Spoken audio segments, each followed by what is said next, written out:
How many of you are actually using microservices already? How many of you are actually using APIs already? Well, that makes my session so much more easier. We've got some really interesting content for you, and I'm really excited to be here. I'm based in Sunnyvale in California, so this is about time when my jet lag kicks in.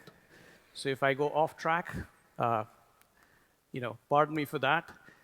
But we have content around, what's really challenging the IT and the developers today from a business perspective, and what are possible solutions that you can apply. And we do have a cool demo. So there's a Google Home sitting over here, which hopefully the demo gods let us use today to show you how this can all come together for a solution that you can deploy in your environments. So pretty much everyone here has a smartphone, right? We've become so spoiled because we can get information in our palm exactly when we need it, right? And information comes from different sources. Today, we make buying decisions based on recommendations which come from vendors which are closest to our liking, right? So this is only growing now. If you look at some of the key statistics, 75% of consumers, people like you and me sitting in this room, will make a purchase decision from a company which comes to us by knowing our preferences. 9 out of 10 consumers want omni-channel experiences. You don't want to go back to your desktop, or you don't want to go to meet a person. You really want to connect through digital channels to solve things that you're looking for. And 20.4 billion devices will be connected to the internet pretty soon, if not already. So this is really creating tremendous demand on business because consumers are driving that demand, and it's actually driving new goals for business which really focus on innovation and agility. So if you look at the changing enterprise IT landscape, yesterday was focused on really managing your mission-critical APIs to support partners, mobile, and other use cases. Whereas today, it's evolved with the rapid growth of APIs and new ways of building and deploying them, right? That's where the trend is moving.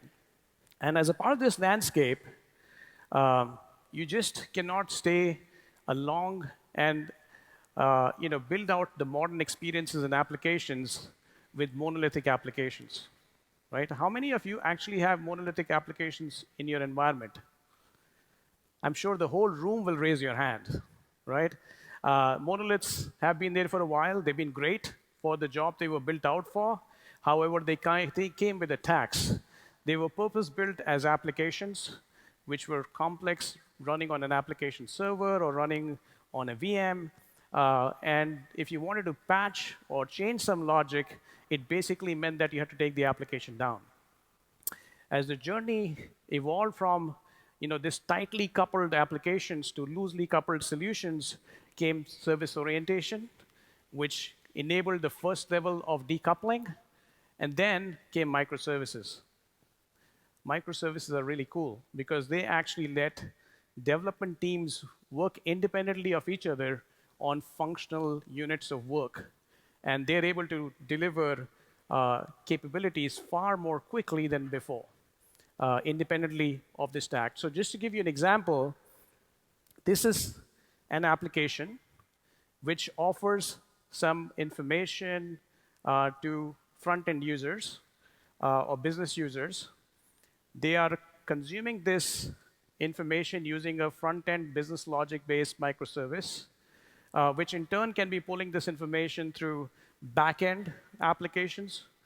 They can pull in from invoicing microservices, or they could have state managed in databases as a part of this microservice as well. So this is basically creating functional aspects as microservices, which you can manage independently of each other.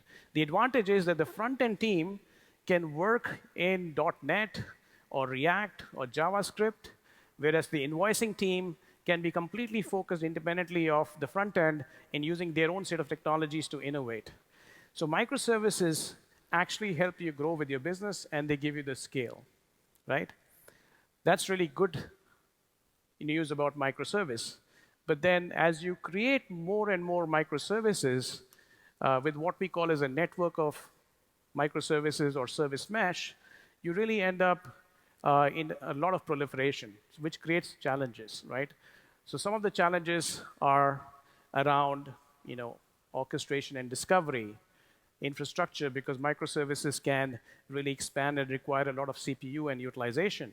Uh, Looking at policy spread, because microservices may have policy inserted into each of those microservices independent of each other. So how do you manage that at a global level? So these are some of the technical challenges which come in. And then how do you operate them at scale, right? If you have thousands of microservices, you want something which can actually have operational tooling around it. How do you secure them, right? Versus actually asking each team to write their own security rules, how can you abstract that security at a higher level? And last but not the least is to detect where the fault is. If something is not performing, you want to find a way to really pinpoint to that specific microservice versus trying to debug everything in the source code, right? So we can address most of these problems. That's the good news. If you use containers in Kubernetes, you get the deployment density, you get fast provisioning. With service mesh, you get the authorization, the security rules. With Istio, we get traffic telemetry and management.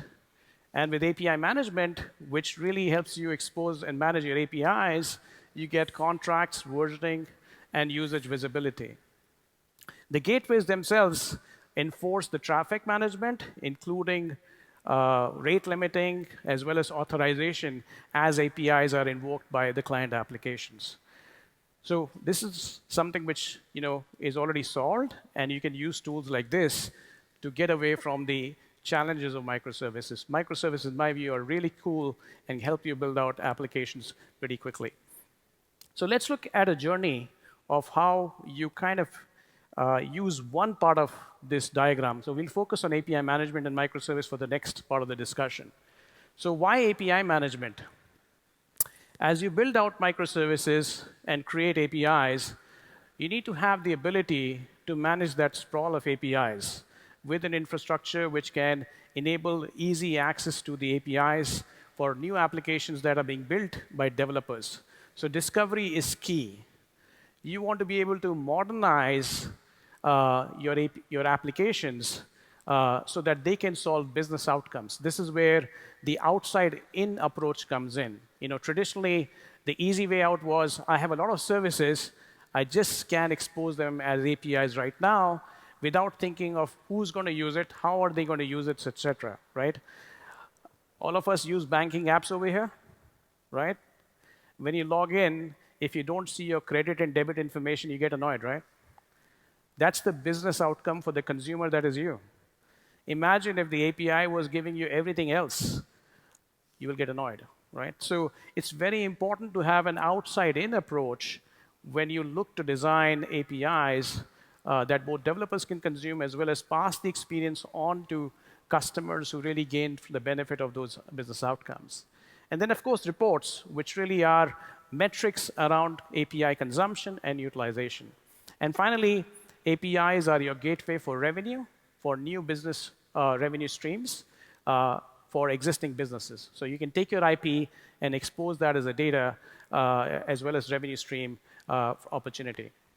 So you can start with an API management deployment even in your current technology stack.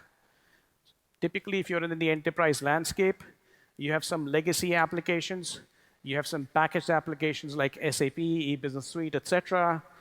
And you really want to build out this modern applications for different personas that you work with, customers, internal users, partners. You want to offer digital dashboards and ordering systems. So you can start using the API management capability from Apigee to expose this through the richness of the developer portal and also apply rules around policy, security, and start looking at the run rate of the API invocation. This you can do today, right? Even though you've not started a lot on your microservice journey. And then you can step by step start building out microservices. You take one application and say, I want to transition this from a monolith into microservice.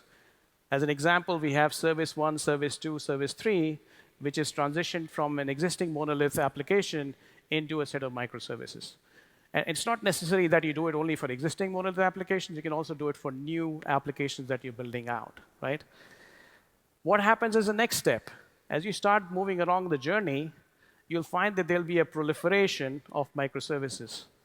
And these microservices, at the end of the day, are servicing an application, right? The application could be an order booking application. It could be an application for employee. It can be application for supply chain. As you start building these microservices out, you see a network of microservices coming together. And of course, now you need to solve the very challenges I described earlier about operations, about security, and also looking at how you can manage the fault detections when things are going wrong, right? So this is where service mesh and Istio comes in. Istio lets you really manage the communication between the network of microservices in a very secure way. It also offers essentially three things. Number one is what we call as observability, which means that you can actually monitor and manage your services. Number two, it actually offers operational agility so that you can find out which services have problems and you can fix them while the rest of the application stack keeps running. And third is it lets you enable security at an abstraction away from the core application itself. So each developer is no longer responsible for writing security within the application. It is delegated to using Istio with MTLS for that secure communication that you're looking at. And that's the power of using Istio.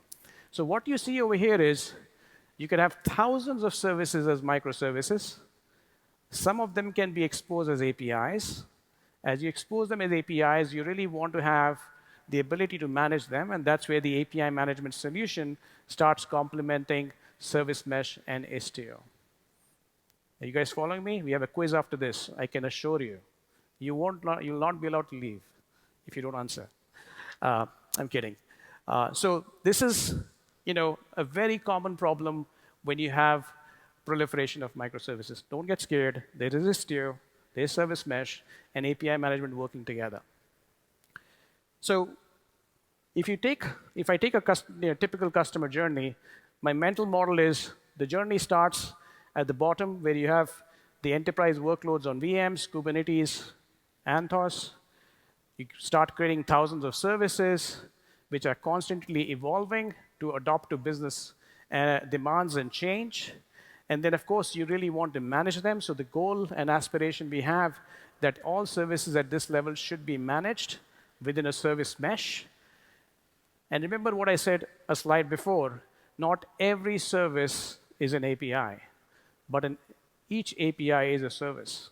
So as you create APIs on top of these services, you need to start managing them as well with hundreds of shared APIs, some exposing modern microservices, some exposing legacy, are constantly evolving, and you need to have the management capabilities for that. So this is a very common question I get. If I have service management and Istio, do I need API management? The answer is you need both. And that's where we've invested in the Istio adapter, which lets you do policy management as well as discover services from Service Mesh seamlessly using API management with Apigee. All right? Clear so far? Do you guys want to see it in action? Yeah? So Rajesh, why don't you come on stage and show us what microservices and all the things I've talked about can do for our customers.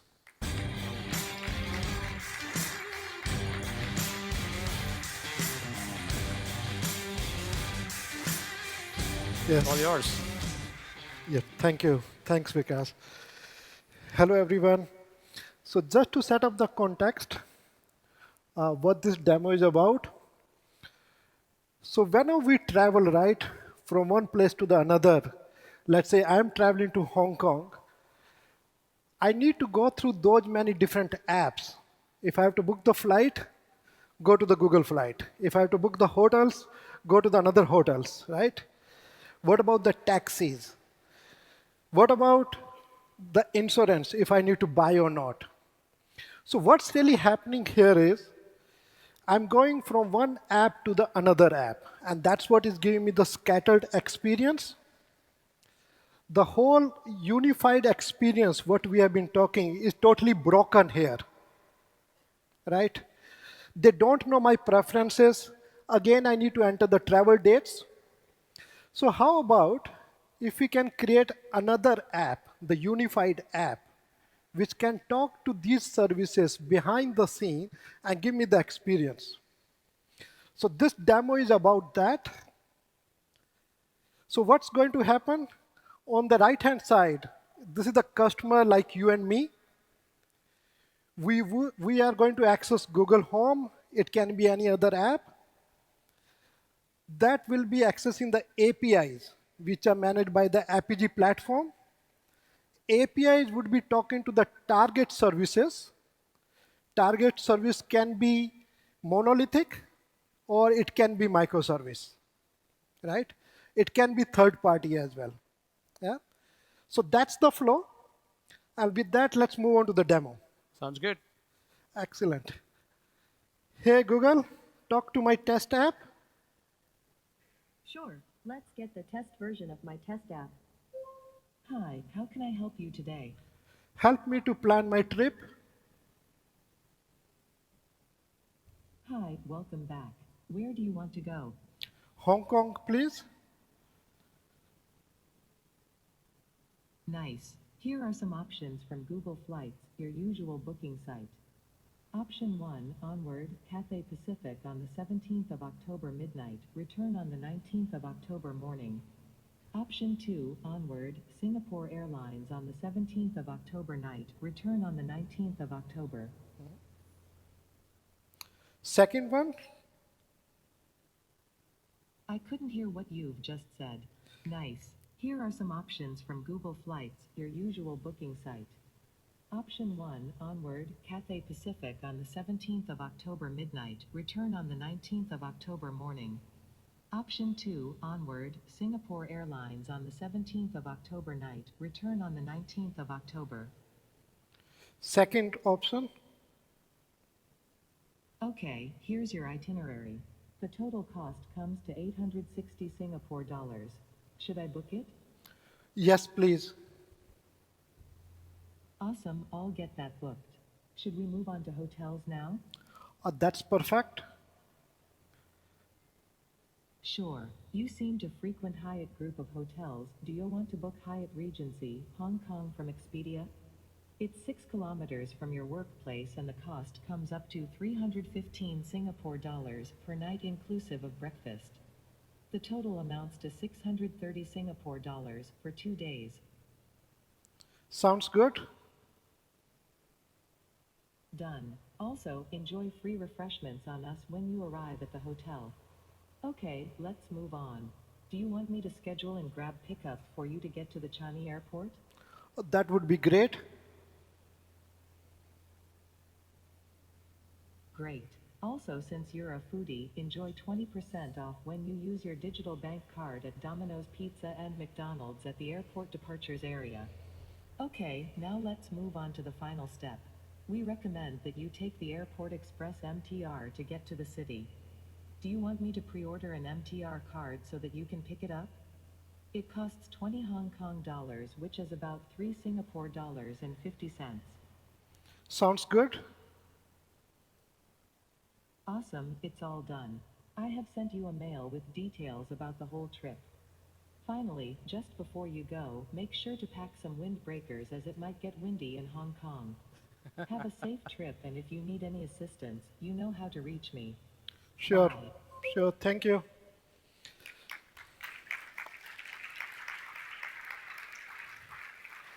That was really cool. So nobody saw any of the microservices. They just saw Google Home. And Rajesh, the good news is, I think there are like 1,000 people. I don't know exactly, but they all know that you're a foodie. Yes, I think that's what, because it has connected to my profile, and within the profile, it knows where I travel. Yes. I don't want to know anything more beyond the foodie part. The other interesting thing is that if you had failed on the reservation again, I'm sure everybody here would have been interested in sending you to Hong Kong themselves. So thank you, Rajesh. Excellent. And as you saw here, so we'll continue with the rest of the presentation. As you saw here, I think the key elements of this demo are really abstracted out by this device. I'm sure a number of you thought that we'll open a laptop and we'll do some coding, we'll show you some stack traces, we'll show you some monitoring screens. But we really wanted to emphasize the fact that you can elevate your consumer experience to the next level, right? And instead of going through this fragmented experience where you're trying to book a ticket, book your travel, you come back and talk to a device which does it all for you, right? And you also get the cost plus a recommendation to wear a wind cheater. I don't know what happens when you go to Hawaii, what it recommends, but I think we'll assume it'll be something nice. So that's the travel booking system demo. All of this is powered by Apigee. And if you look at the platform is designed to be multi-cloud because a lot of you in the room are using multiple clouds and you have your data center footprint. So the runtime enterprise gateway, the hybrid gateway, the Istio adapter, hosted targets, let you run this capability on the platform of your choice, even though it's managed through the cloud with the cloud control plane running on GCP. We emphasize a lot on security. As you notice in the demo, Google Home went past to make a reservation only after it recognized that it was Rajesh's voice. It says, "Hey, Rajesh," and then went to the next stop. It's very subtle, right? But it was a security step which was done by Google Home to validate with voice on exactly that person is Rajesh. So security is a big thing over here where we focus on the standards like OAuth and enabling secure API invocations. There's always a need to do extensions where you want to extend to apply custom policies. And also we have prevention of APIs with AI and machine learning built in. As you move up the stack, there are different types of reports available. There are different personas. If you're a developer, you care about metrics which can help you your developer experience. If you're an administrator, you want to look at operational metrics. APIs themselves can be products. APIs can be products which you sell to other partners and customers. So there is business metrics which you really want to offer to your line of business. An API, for example, for creating orders is being used more often than an API for something else. So you can emphasize the investments based on those reports which come out. Then, of course, there is API monitoring and alerting for fraud detection, basically where people are doing anomalies based on the behavior of the API invocation. And finally, APIs really feed into the developer ecosystem where you want to build out applications which can take your IP and make this application, build these new capabilities which you can start monetizing. So getting the developer ecosystem with API catalog for discovery, client-side SDKs to build rich experiences on top of it, a portal technology which you can have developer portals come and sign in, get the API keys to come on board with self-service, and then, of course, offer API monetization and marketplace. So this is the capability in the platform today.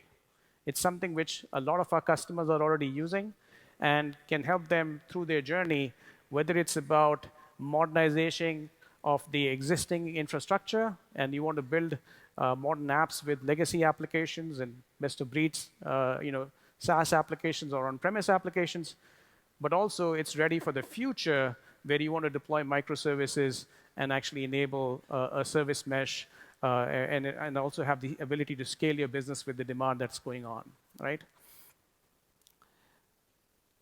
We have a lot of customers in different segments: financial services, technology, media and entertainment. I'm sure some of you are from companies which are listed here. All are using the Apigee and the Google API management solution for mission-critical workloads and for the scales that they're looking for the future. So a proven platform, successful adoption, and as you saw in the demo, it works.